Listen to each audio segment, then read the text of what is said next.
was tough.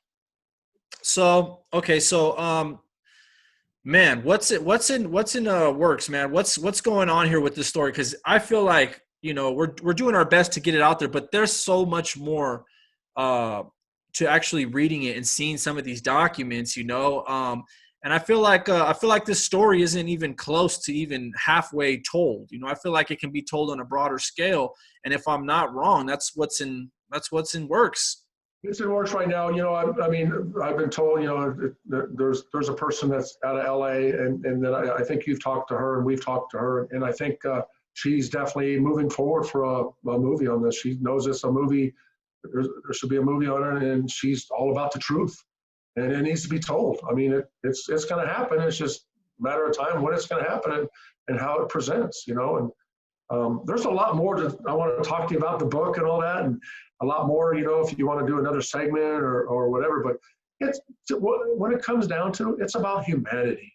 I mean, we're officers. We go through the academy. We get selected. We're in there. We're there to watch over the men and women in the state prison system in California. We watch over. It's all about humanity. It's Yeah. not like just because you wear a badge and you can do whatever you want, you're above the law. You're not. You're held at a higher accountability status, and you just can't take the law in your own hands and do what you want to do. Yeah, no, you can't be abusing authority, because at the end of the day, um, correctional officers are still not police officers. So should police officers do the same thing? And police officers are, it keeps going higher and higher. And eventually, if you got to the president of the United States, should he be that way? No, it's systematic, and like you said, we understand we're in prison. We understand a lot of us were gang members, or still are gang members, and a lot of people do commit violent acts against each other, and will even attack correctional officers. We understand that, and that's why it's more of a system of give and take and respect, but you're right. You have to be able to identify the other person as a human first. And if you can't do that and you can't give them that much, you're not going to ever treat them right or hear them out. Yeah, and like I was one officer against 30,000 officers. I mean, Yeah. I changed my story, Steve, changed policies and procedures within the Department of Corrections. I actually had a law passed by Senator Romero and Senator Spear, had a law put in to protect whistleblowers to come forward in the California Department of Corrections, but there was never a law or established procedure for Yeah. officers to come forward. And it was a big thing. I mean, it's still happening, right? And you and me probably know it's happening in San Diego State Prison, RJD. There was inmates attacked there last year, and Yeah. the officers identify themselves as the Greenwall. Yeah.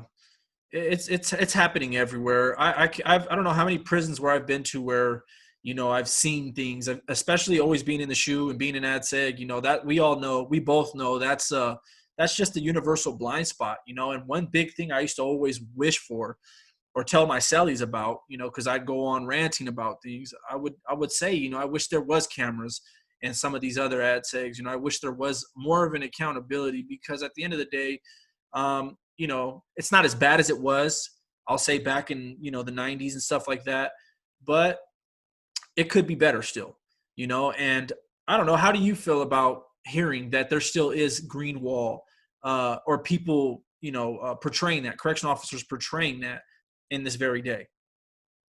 It's sick.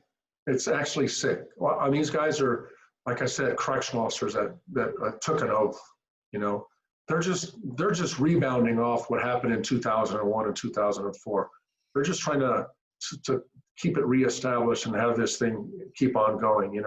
It died down. It died down over the years, but now it's like it's coming back up. And see what it is. But the mentality of the inmates throughout the state system. Once I was the first one to ever disclose the Greenwall, the inmates got on, or correctional inmates knew about that, and wherever that word traveled to. You travel to other prisons and all that. So anytime an officer did an illegal act to a convict or inmate, yeah, that was the Greenwall. That was the Greenwall. But it's the Greenwall. These Greenwall members, they hear about it all, And the thing is, real quick, Steve, is you were in the system before, you were actually validating my story, what I told in a book. as becoming an officer. It's like And our time zones yeah. are 2 different time zones here. Like I just got out last year and I made it out of prison literally by the skin of my teeth. I could feel the walls closing in. And when I say the walls, I mean the green ones. And it's sick. Like, my family knew I was able to get letters out, but I was really going through it, man. They didn't want me out. They didn't want me to get out. I didn't know what it was, but what I was able to put together over time was, this is what it is, in my opinion.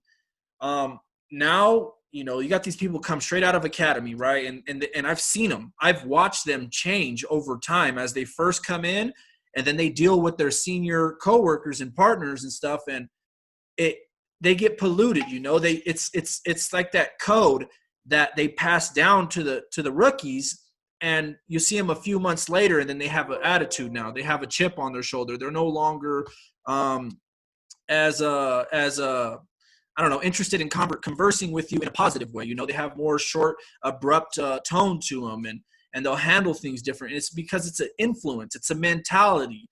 And, we could just call it a Greenwall mentality. Whether they're a partner or whether they're joined up with it or not, it still is a Greenwall mentality, because instead of coming in with saying, hey, I work for CDCR, and respecting the rehabilitation part of CDCR, it's more of an us against them thing. And it still hasn't changed, because inmates do dumb shit. That's just the truth of it. They make you, a lot of them make you not want to work with them or like them. However, you have got to understand that, there is a mass amount of inmates that do want to be rehabilitated, do want to have some kind of form of communication, and do deserve that chance, and based on these small groups of inmates who do feel it's okay to attack correctional officers and stuff like that, there's ways to deal with them, paperwork, procedure, actual protocol. I'm not talking about dominating protocol, just protocol, right? Right. Just protocol. And that's where the lines are so blurred and so gray. There's such a big gray area when it comes to what can we get away with, and when you're, like you said, you can't get away with anything behind those walls. I mean, those walls, there are eyes everywhere, cameras everywhere. Staff's going to know about it. Members of the Greenwall are going to know about it. And eventually it's going to come back and haunt you. Yeah. And like you said, there's a lot of convicts and inmates in the prison system that just want a program. They're doing their life sentence or whatever. They don't want to mess with prison guards. Nope. You know what? It's just this, but there's that selective few that want to make a bad name. And then all of a sudden, the Greenwall members, they don't care who you are. No. If you're a programmable inmate, they don't care who you are. No. All they're seeing is blue. Yep. They're seeing blue. They don't care who you are. You might not have done anything wrong to these guys. They don't care. No. You're a part of that race. They're going to deal with you as long as those other ones are. Exactly. They don't care. Because they know they have the backing by the warden. Yep. And they have a backing by the courts and the district attorney. They don't care. So the thing is, the thing is too, Steve, the media has no knowledge of anything going on behind those walls. No. They don't allow the media to come in there with cameras and interview people. They don't allow it at all. Well, let me tell you something.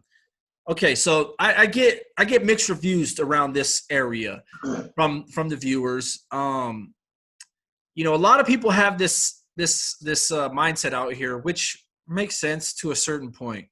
If you're in prison, you committed the crime, you just got what you got coming. You don't go to cry about it. I understand, and there's still so many prisons in other countries, Brazil, Mexico, wherever you can think of, that are way worse than California regardless. But California is not those countries. California is a state. It's a state built on, modern day thinking, millennial thinking, sensitivities, and it's just a real up-to-date place, right? And people are going to want it. People back in the 90s probably wouldn't have been so compassionate or caring as they are nowadays. And that's a good thing. The cold that just passed. Right now. Huh? You're like in and out, like scratching a little bit.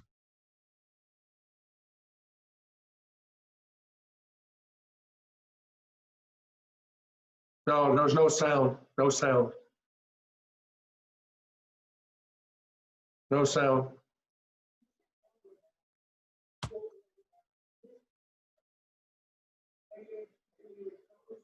I'll do that later. Can you hear me? Yeah, now I can. Okay, so like I was saying, there's a Now, all it's really going to take is there's so many coalitions, there's so many activists. There is a big underground community of people who are trying to create change and trying to do little things like getting cameras installed. And, you had the Coleman lawsuit that passed for inmates with mental health. There is a lot of changes and gains being made within CDCR. I'll give them that much. But I feel like if we really were able to expose, I keep bringing up Tehachapi because it's a brand new 180. They shut down the shoe recently and they opened that 180 up, both of them. And, what they're doing now is it's the same thing. Like they go in ad seg, they'll go in your cell, they'll beat you down, they'll drag you to showers, beat you down, they'll drag you out of the block at night in the snow, beat you down, fabricate paperwork, threaten your life. There's so many things that are wrong in these prisons still, that if we were able to get it, I think society as a whole would be able to change their perspective, or at least soften it up a little bit and say, hey, because the thing is, the truth is, I went to prison and I spent 10 years in there and I didn't cry. I mean, I got beat down a gang of times, and I might have wrote a letter, home to a family that didn't have any financial means to do anything. I just was venting about how I got my ass kicked, but if, And were those members of the Greenwall that did it to you? Oh, yeah. In Tehachapi, yeah, definitely. And I don't know if you ever caught in my last video, I was talking about tattoos with the Green Bay Packer G and stuff like that. Like that's actually a more common thing nowadays that you'll see on certain correctional officers. Well, yeah, because at Salinas, just clear the tattoos, these prison guards tattoo themselves 723 or GW on their calves. And when they were investigated, they were told to pull up your pant legs, and they actually took pictures of the GW. These guys were putting prison tattoos on their bodies. Yeah. So these guys are a whole new wave. And I was actually in ad seg, and one of my buddies came back there, and they had beat a child molester down so bad that he got airlifted. And I'll never forget it. They told me, we're gonna get away with it. Sergeant just said we needed a fall guy, but they were going to screw up the paperwork and everything was going to work out. And I remember he was one of my buddies. I remember him stressing out because he had 3 years left to do. And he was wondering whether or not this sergeant was going to keep his word, right? Because they did what he needed them to do. They went and smashed this child molester out. Throughout the whole 115 process, something happened with the paperwork, dismissed. They're sent back to the yard. So when all that happened, that's when I really knew Tehachapi. I'll always say they need to get watched right now. Tehachapi does. And I have other people who reach out to me who are now free that were incarcerated. They were on level 3s and level 2 yards in Tehachapi. And just like what you said, when they can go from the 4 to the 1 yard and do the fine tuning, that's when there's some kind of connection and correlation. It's an epidemic. I mean, it's so widespread. I mean, there's 36 state prisons in California, and probably out of all 36, I bet you there's a handful of Greenwall members part of every prison. Every single prison. The media doesn't unaware of what's going on until an inmate, like in San Diego, a couple of inmates were beaten down by some members of the Greenwall who reached out to a civil lawyer who's actually in litigation right now. I've spoke to him on the phone a couple times. He's aware of my story in my book, and these prison guards identify themselves as the Greenwall, and that was at RJD last year. Wow.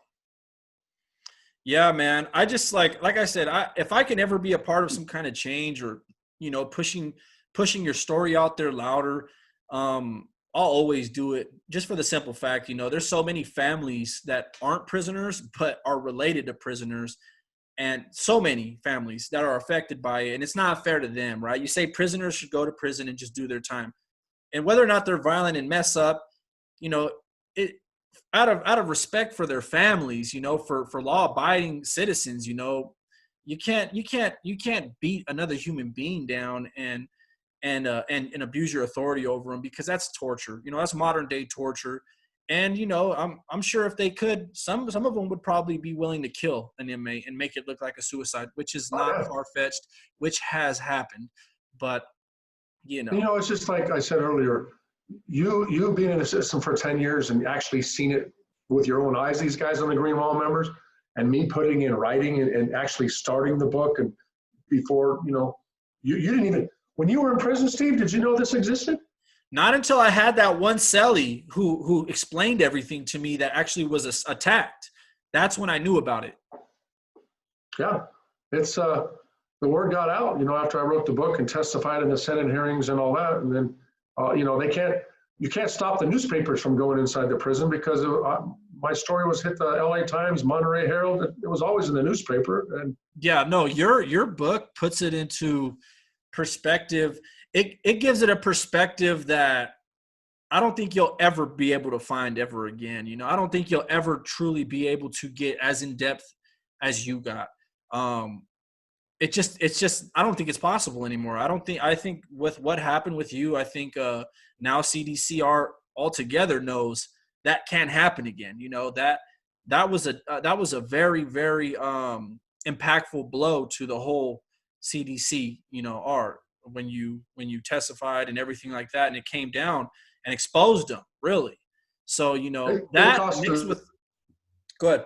Yeah, it costs the state lots of money. It costs the system, this Department of Corrections, a lot of money. And that it's the taxpayers of California who have to flip the bill on that. Yeah. And I'm sure the taxpayers of California don't like that. Not one bit. They don't like having to foot it at all. So look, man, I think with my perspective, your crazy, crazy, crazy, amazing story. I think we were able to just shed some good light today, man. I think we were able to just get the ball rolling, introduce you to the viewers, introduce your story, and hopefully everybody out there watching, man, go pick up a copy of this man's book, man. It's great. I'm reading it right now. I'm getting into it, man. It's a thrill ride. It's all true stuff. It's got documents in there.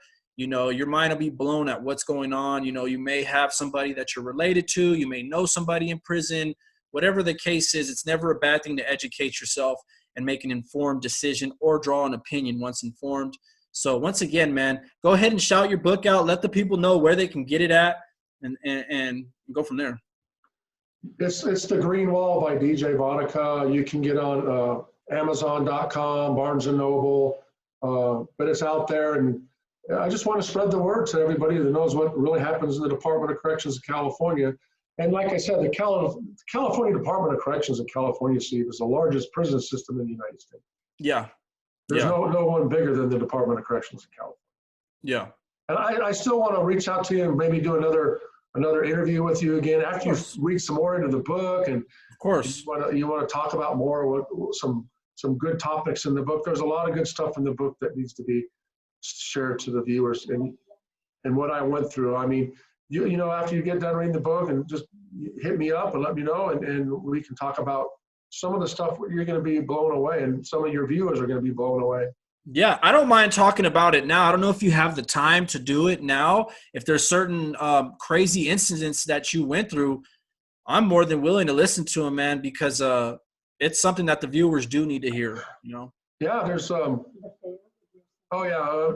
my wife's over here schooling me because that's great information. But I have a little boy, all right, and at the time I still have a little boy. He's not little now, but at the time I had a little boy, and when I was going through the ordeal, and I took him to a fair in Paso Robles, California.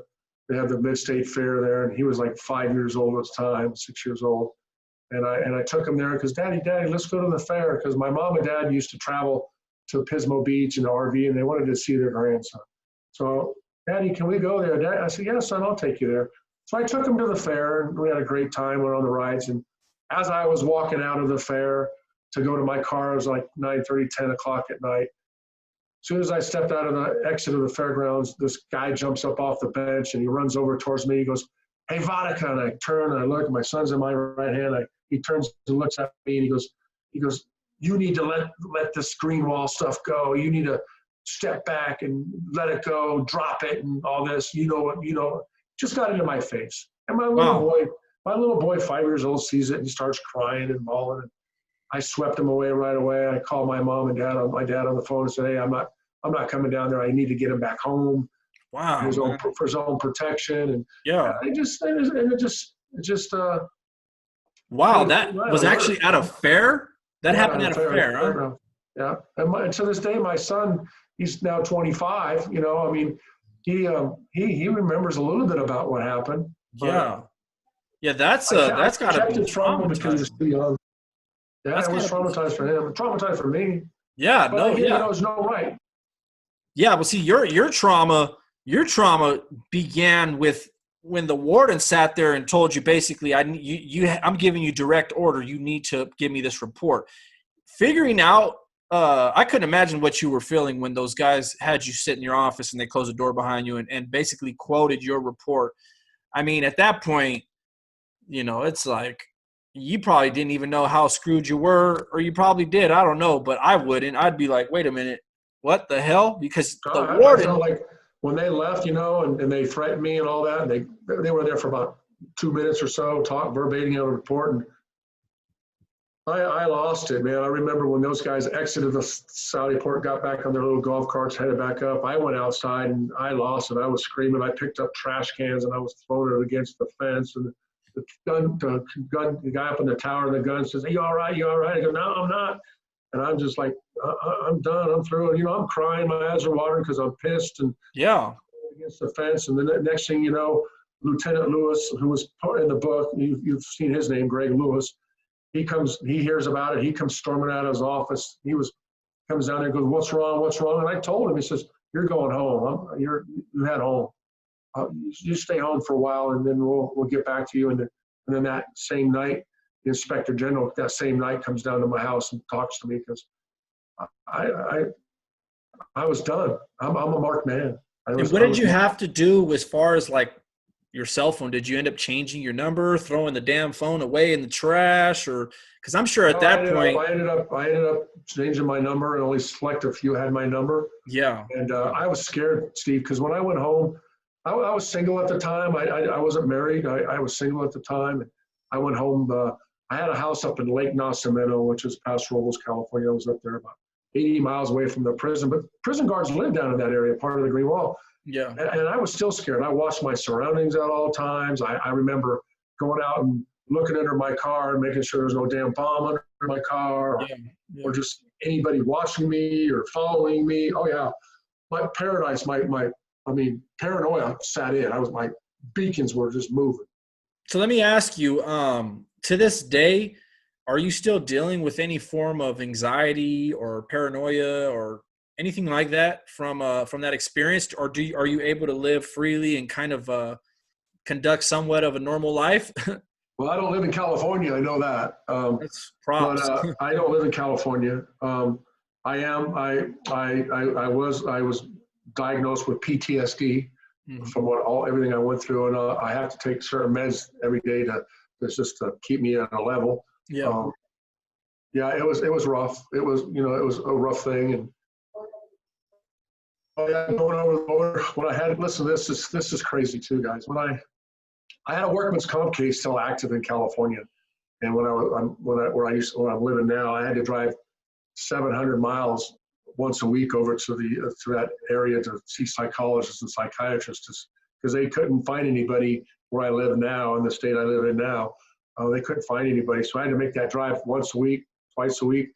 But when I went to the courthouse, at the Workman's Comp courthouse in Pismo Beach area, Grover Beach, I was escorted by the California Highway Patrol.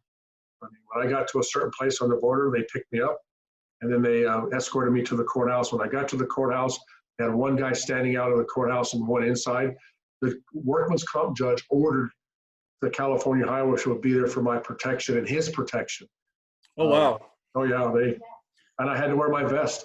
I had to wear my vest at all times. When I was in California, Yeah. I stopped at the border and I had to put my vest on. When I got to the California border, I put my vest on, because I don't know what's going to happen. But the thing is too, I couldn't carry a weapon. I couldn't carry a concealed weapon. I had it with me, but I couldn't carry it with me. Let me ask you. So you have people out there who actually, let's say they murder somebody, and you'll have somebody who's willing to testify against them. They don't get that kind of help or protection going to court to testify. Why do you think it is that they took the risk factor involved with you so serious in this matter? They wanted to protect, they knew that what I had, the knowledge I had, to expose the Department of Corrections. And I think my lawyer, Lanny Tron, had something to do with it too, and you guys need to protect this client, because I think somebody in Sacramento reached out to the workman's comp lawyer that protects the Department of Corrections, and she was sort of scared too. I remember her telling me that I didn't like representing the department what you went through. I believe everything you said, but I wanted protection on you. Even for me, I wanted protection on me. Oh wow. And you know, when I went into the workman's comp arena, there was a small little courthouse. They cleared the courthouse. The people were in there. They didn't want anybody in there. They only were trying my case for that day or a couple hours. And when I left, other cases came in, but it was a vacant area. Wow, man. I'm sure you were pretty nervous. I'm sure physically you could see that you were nervous or maybe stressed out.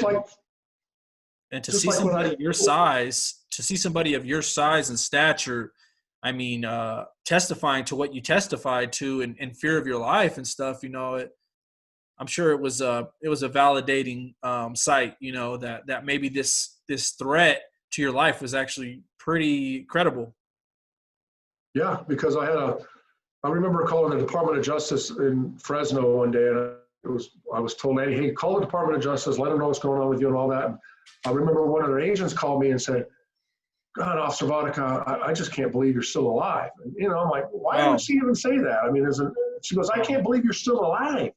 Wow. You know, and that was like, bing, you know, why would she say this kind of stuff, you know? Yeah. And I remember going to court one day in Monterey because we were in the civil proceedings. And I remember going in the courtroom, and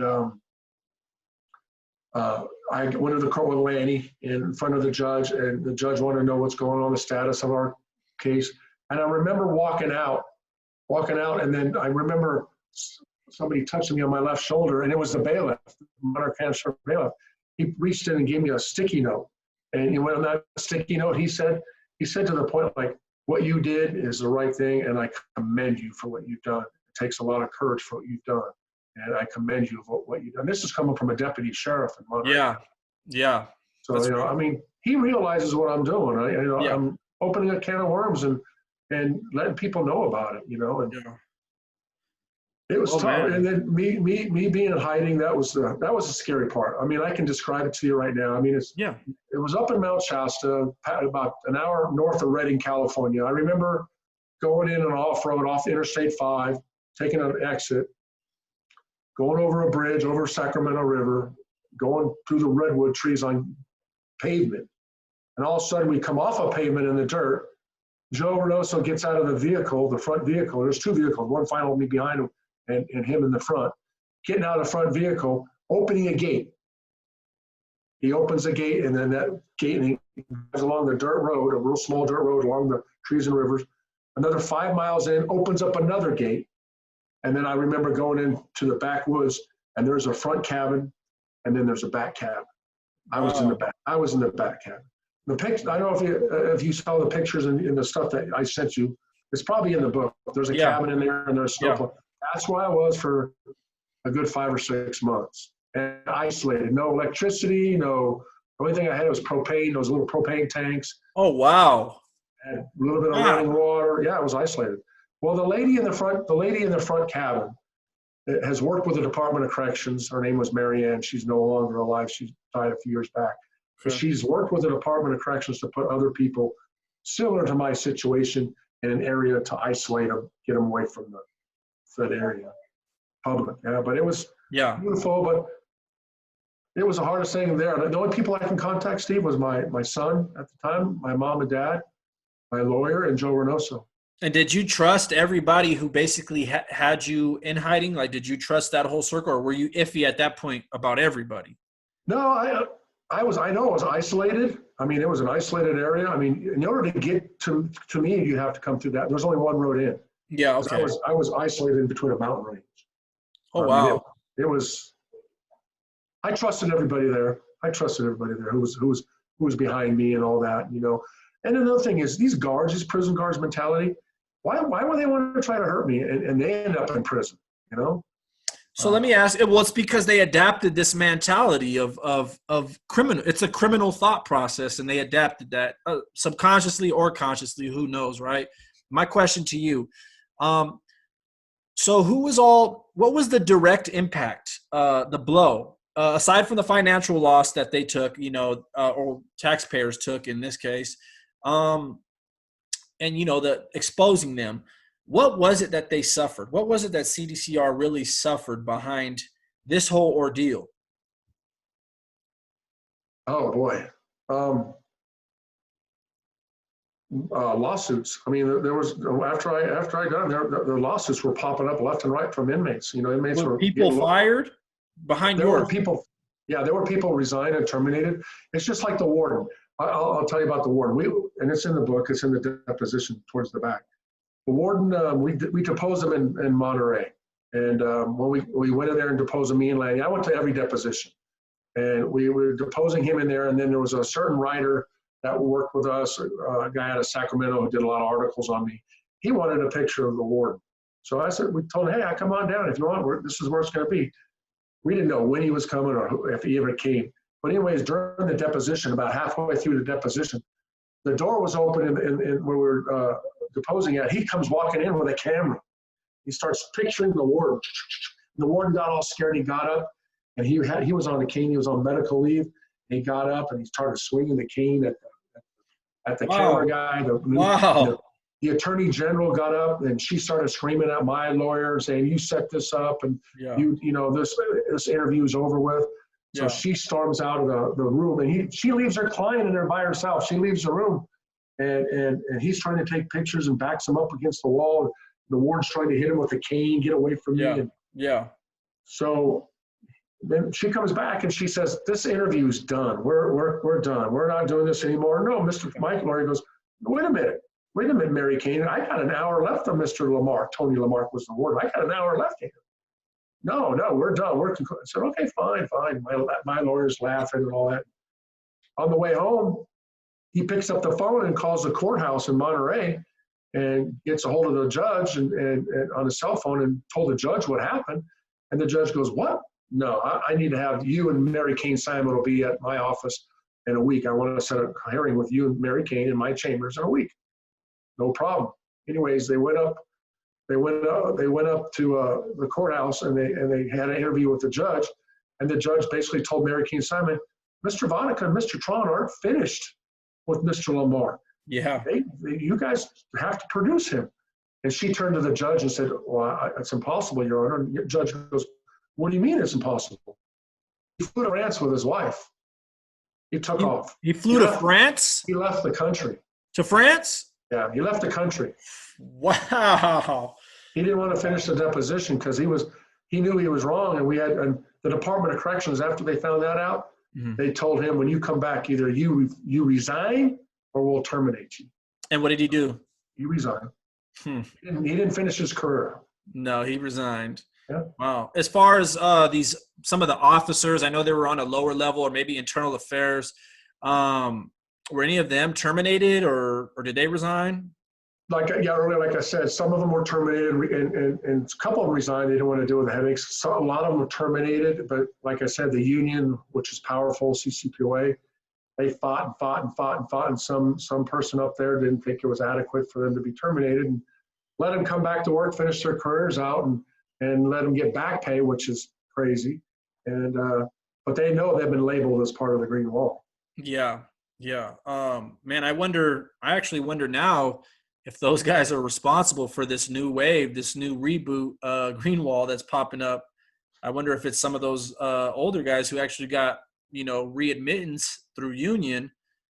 Well, say the thing is, Steve, too, is when I testified in the Senate hearings and I revamped the policies and procedures, that same year, every employee who worked in the Department of Corrections, doesn't matter if you're a secretary, a pencil pusher, whatever, a correctional officer, every employee had to sit through 8 hours of mandatory training on the Code of Silence and the Green Wall.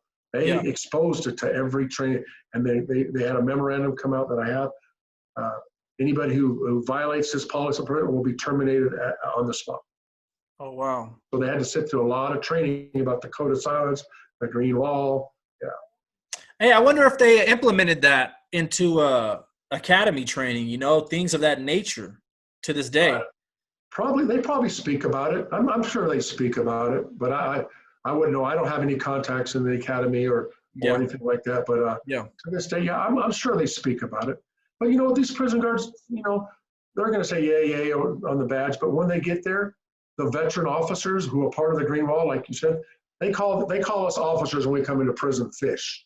Mm-hmm. Yeah. You've probably heard that. Hey, he's a fish. New cop. Yeah. Well, these new fish come in, and these Greenwall members of veterans, they profile them. They say, hey, like, let's try to take him under our wing and see if he wants to be a part of this team. And that's how it's happening. It's like when you come to prison, the convicts and inmates, they have to show their paperwork.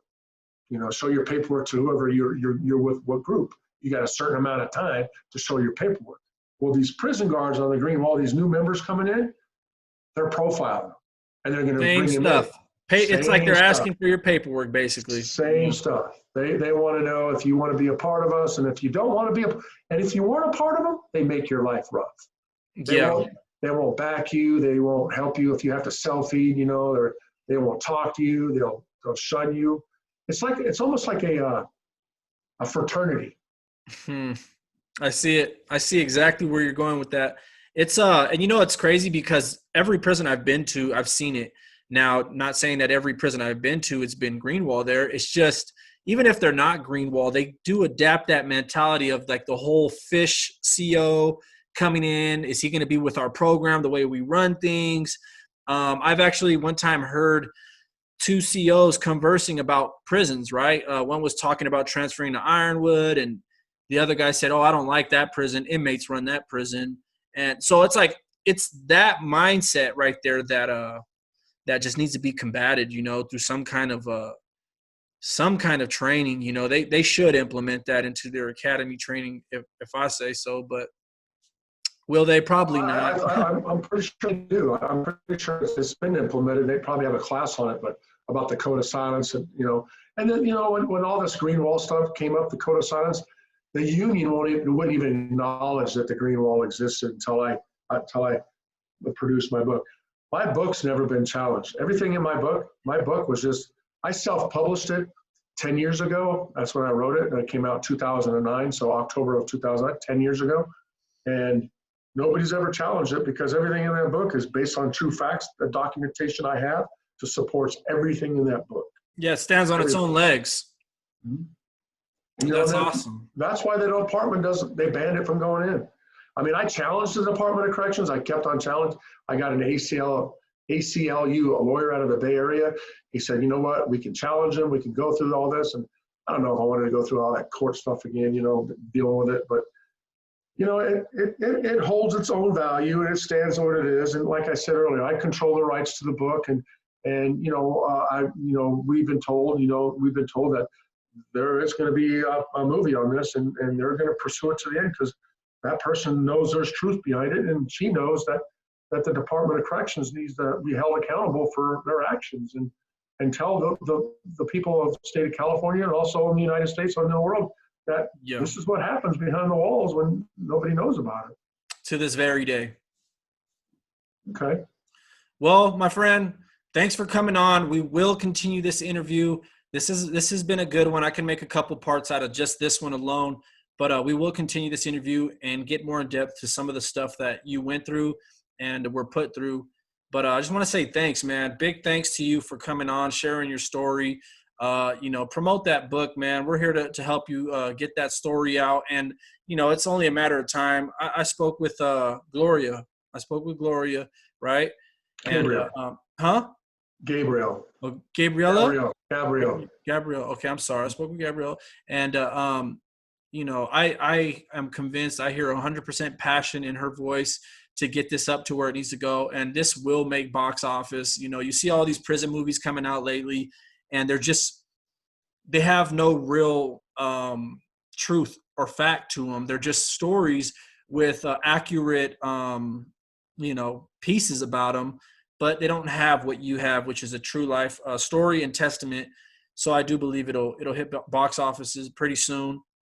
And let's just get it out there, man. Let's get the story out there, man. Let's do it, Thanks, Steve. I appreciate it. And I look forward to talking to you again in another interview shortly.